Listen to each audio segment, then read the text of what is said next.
आज के समय में नौजवान जो हैं वो बहुत ही नेगेटिविटी का शिकार हैं। जब देखो उनके दिलो दिमाग में नेगेटिविटी छाई रहती है। कोई भी कार्य करना हो, पहले उसकी असफलता का डर दिलो दिमाग में छाया रहता है। कोई बिजनेस करते हैं तो ये ध्यान रहता है कहीं मैं असफल ना हो जाऊं।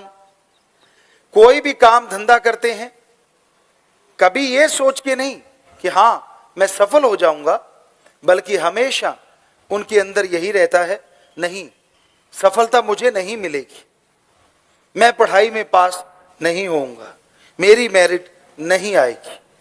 गेम खेलने जाता है, नहीं मैं जीत नहीं पाऊंगा, मैं मेडल नहीं ला पाऊंगा। तो इसे कहते हैं नेगेटिविटी। और इसे दूसरे शब्दों में कहें तो आत्मिक कमजोरी कहा जाता है। जब आत्मा को खुराक नहीं मिलती तो इंसान की सोच भी कमजोर हो जाती है। इंसान यही सोचता रहता है कि हां मैं कुछ नहीं कर सकता। आप ऐसा क्यों सोचते हैं? क्यों आती है आपके अंदर नेगेटिविटी? क्यों होता है यह सब? तो इसकी वजह क्या है? क्यों इंसान सोचता है ऐसा? इसका कारण सिर्फ एक है और वो है आत्मिक कमजोरी। इंसान के हौसले पस्त हो जाएं। जब इंसान नेगेटिव सोचता है तो उसका एकमात्र कारण होता है कि उसके अंदर की आत्मा कमजोर हो चुकी है, बलवान नहीं है। हर बात पे नेगेटिव सोचता है, हर बात गलत तरफ लेके जाता है। यहां तक कि बड़े बुजुर्गों के अंदर भी ये चीजें पाई जाती हैं। आपका बच्चा कहीं सफर कर रहा है, यात्रा पे है, तो आप उसका नेगेटिव पहले सोचेंगे।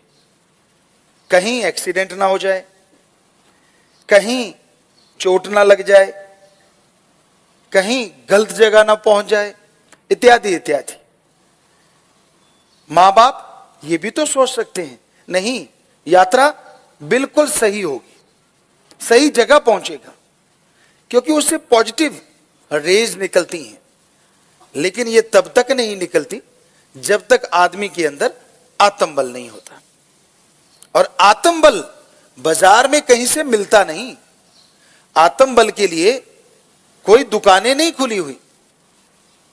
जिस तरह कोई भी आप साजो सामान लेते हैं, उसकी दुकानें हैं। आप सब्जी लें, रोटी लें, खाना खाएं, कुछ भी लें, यहां तक कि आपके सिर दर्द है, शरीर में कोई परेशानी है, डॉक्टर हैं, मेडिकल के स्टोर हैं। लेकिन कहीं भी जाओ, किसी भी स्टोर पे जाइए, पूरे वर्ल्ड में आपको आत्मा की दवाई नहीं मिलेगी जिससे आत्मबल बढ़ जाए, जिससे विल पावर बढ़ जाए। ऐसी दवा कहीं नहीं मिलती। पर क्या ऐसी दवा होती है? होती है तो कितनी महंगी होती होगी? जरा सोचिए। Oxygen pure and more. If you do the method of meditation continue, then your will power up and up, upside. सारे धर्म वही बात कह रहे हैं, साइंस वही बात कह रही है। तो सुबह का समय सर्वश्रेष्ठ होता है, क्योंकि अगर विज्ञान की बात करें तो उसमें ऑक्सीजन शुद्ध और ज्यादा होती है। आत्मबल जल्दी बढ़ता है, ध्यान जल्दी जमता है, पर उसके लिए थोड़ी सी बातों का ध्यान रखना होगा। सुबह जब आप उठें, उठने के बाद फ्रेश हो लें, रफा जाएं, क्योंकि खाली पेट सर्वश्रेष्ठ होता है। पानी पी सकते हैं। अगर आपको नींद आ रही है तो मुंह धो लें, हाथ धो लें। पर शरीर में से अगर कोई स्मेल है, बू बदबू कुछ भी आ रहा है, तो नहाना जरूरी होगा। उसके बाद जब आप बैठने लगे तो जिस तरह से ये हम बैठे हैं, इसको सीधी भाषा में योगा का आसन कहें तो आसान आसन। अगर ऐसे में आपको तकलीफ है तो आप जिस तरह मुसलमान भाई नवाज अता करते हैं, घुटने औंधे मार के बैठना, उसको योगा में कहते हैं वज्र आसन। पर इन दोनों में अगर आपके घुटनों में या पीठ में, बैक में दर्द है तो ऐसे मत बैठे, क्योंकि यहां दर्द है, ध्यान वहां चला जाएगा। तो आप जैसे कुर्सी पे पांव लटका के बैठते हैं, जैसे बैठे और पांव लटका लिए, तो उस तरह से बैठ सकते हैं। और उसके बाद आप अपना ध्यान दोनों आंखों के बीच, नाक के ऊपर, ललाट, माथे की ये जगह, इस जगह को 10वां द्वार या तिल, मेहराब, very very deep sleep point कहा जाता है। तीसरा नेत्र, थर्ड नॉलेज आई या नॉलेज थर्ड आई भी कहा जाता है। हमारे शरीर में 9 दरवाजे हैं, 9 डोर हैं जो खुले रहते हैं। अगर बाहर से देखें तो वो 9 हैं। 2 कान, 2 आंख, 2 नाक, 1 मुंह और 2 इंद्रियां हैं। लेकिन यहां एक 10वां दरवाजा है जो बंद है। साइंस भी मानने लगी है। तो सारा कंसंट्रेट, सारा ध्यान यहां लगाना है। और फिर गुरु मंत्र, मेथड ऑफ मेडिटेशन का अभ्यास करना है, उसको दोहराना है। जीभा से दोहराइए। मक्खी मच्छर तंग करता है तो पतली सी चद्दर ऊपर ले सकते हैं। सर्दी तंग करती है, कपड़ा ले सकते हैं। हाथों को यूं रखना है।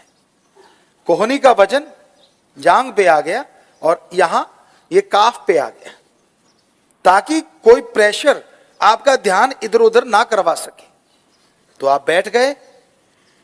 अब मेथड ऑफ मेडिटेशन दोहराइए, आंखें बंद रखिए। ये सबसे बढ़िया है।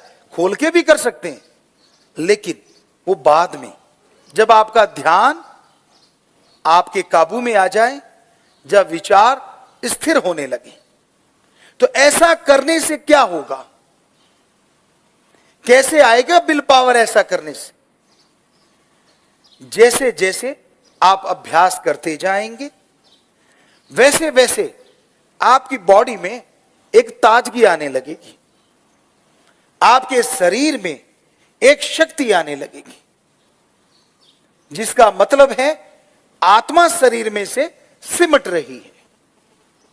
अब आप कहेंगे, आत्मा रहती कहां है?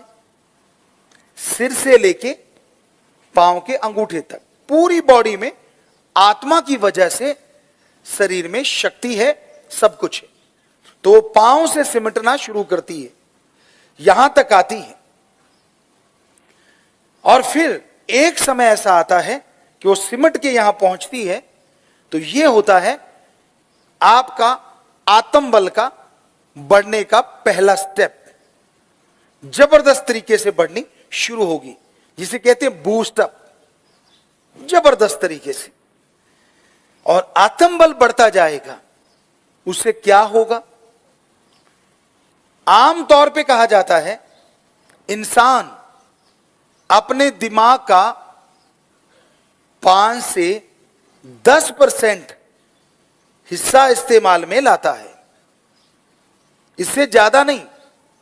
तो जैसे जैसे आप भक्ति करते हैं, मेथड ऑफ मेडिटेशन करते हैं, गुरु मंत्र कलमा शब्द का जाप करते हैं, तो आत्म बल बढ़ता है। और उससे होता यह है कि जो आप दिमाग का 5 से 10% हिस्सा इस्तेमाल में लाते थे, वो 10 से 20% इस्तेमाल में लाना शुरू कर देते हैं। अगर आपको वैज्ञानिक तरीके से बताएं, तो जब आप 5-10% दिमाग का इस्तेमाल करते थे, कोई बहुत बड़ी प्रॉब्लम आई, कोई परेशानी आई, कोई मुश्किल आई, कोई बीमारी आई जिससे आप घबरा गए, उस प्रॉब्लम का सॉल्यूशन आपको नहीं मिला, उस समस्या का हल आपको नहीं सूझ रहा, उस बीमारी से लड़ने की शक्ति आप में नहीं है, आप हारते जा रहे हैं, आप गिरते जा रहे हैं। होता क्या है, जैसे ही गुरु मंत्र का अभ्यास आपने किया, आत्मबल बढ़ा और आप अपनी सोचने की शक्ति का इस्तेमाल 1.5 गुना या डबल करने लगे। तो सीधी सी बात, जब आपका दिमाग 5-10% सोचता था, आप उसका इस्तेमाल कर रहे थे, तो समस्या का हल नहीं मिल रहा था, बीमारी से लड़ने की शक्ति नहीं मिल रही थी, आदत बदलने के लिए ताकत नहीं आ रही थी। और जैसे ही आपके दिमाग को आप डबल काम में लेने लगे, तो नेचुरली आपके दिमाग में हर परेशानी का सॉल्यूशन, हर समस्या का हल, हर प्रॉब्लम का सॉल्यूशन आपको मिलने लग जाएगा और आप टोटली टेंशन फ्री हो जाएंगे। तो इस तरह से आत्मबल मिलता है, और वो आत्मबल बाहर नहीं, आप सबके अंदर है। आपको ज्ञान नहीं है, आपको पता नहीं है, जिसकी वजह से कभी कोई विचार आप पे हावी हो जाता है, कभी कोई विचार हावी हो जाता है। आत्मबल का ढेर होते हुए भी आप कंगाल रहते हैं, आपके अंदर आत्मिक शक्ति होते हुए भी आप परेशान रहते हैं, आप खुशियां हासिल नहीं कर पाते। सब कुछ होते हुए भी आपको लगता है मैं तो कुछ भी नहीं हूं, नेगेटिविटी का आप शिकार हो जाते। तो आत्मबल आपके अंदर है ना हैरानीजनक बात। इसके लिए हम आपको एक कहानी सुनाते हैं, सच्ची कहानी, सच्ची बात। एक बहुत अमीर आदमी था, वो मरने लगा, जुबान बंद हो गई, बहुत पैसा था, पुराने समय की बात, हीरे जवाहरात अशरफियां, वो दबा गया और बता नहीं पाया, मर गया। बच्चे मजदूरी करने लगे। उनके बाप का एक दोस्त आया, घर पूछ के वहां पहुंचा, देखा बड़ा ही खस्ता हाल है, वो दंग रह गया। बच्चों को बुलाया, कहने लगा भाई क्या हुआ, आपके पिता तो बहुत अमीर थे और आपका ये हाल। कहने लगी जी कौन से अमीर, कुछ नहीं छोड़ के गए हमारे लिए, हम तो मजदूरी कर रहे हैं, मेहनत कर रहे हैं, तो पेट भर रहे हैं। वो कहने लगा नहीं, मैं बताऊं, आपके खजाना है, हीरे जवाहरात माणिक अशरफियां ढेरों हैं आपके पास। कहने लगे कहां? तो उस दोस्त ने बताया, मेरे मित्र ने बताया था, घर में कहीं दबी हुई। घर बहुत बड़ा था, बच्चे मेहनत करने लगे, खोदने लगे जगह, और खोदते खोदते खोदते खोदते आखिर लास्ट में उन्हें वो घड़े मिल गए और वो अमीर हो गए। तो उसी तरह आत्मबल, विल पावर आप सबके अंदर भरा हुआ है, लेकिन आप कंगाल हैं, आपको पता ही नहीं है कि आपके अंदर इतनी शक्ति है, इतनी शक्तियां आपके अंदर मालिक ने भर रखी हैं। तो आपके उस भगवान का कोई दोस्त जो कि संत होता है, वो आए और आपको बताए कि बेटा तेरे अंदर जो खजाना भरा पड़ा है, तेरे अंदर जो आत्मबल बेइंतहा है, उसको निकालने का ये तरीका है, तरीका गुरु मंत्र, मेथड ऑफ मेडिटेशन, वो दे दे और बदले में एक भी पैसा ना ले। आप उसका अभ्यास करें तो जरूर आपके अंदर का दवा खजाना आपको मिलेगा। जिस तरह उन बच्चों ने मेहनत की, उन्हें अशरफियां हीरे जवाहरात से भरे घड़े मिल गए, उसी तरह अगर आप मेहनत करेंगे, हम आपको गारंटी देते हैं, बिना कोई पैसा खर्च किए, समय देना होगा, बिना जात धर्म मजहब बदले आप अपने अंदर का आत्मबल हासिल करेंगे और जिंदगी की चौं तरफ खुशियां हासिल जरूर कर पाएंगे।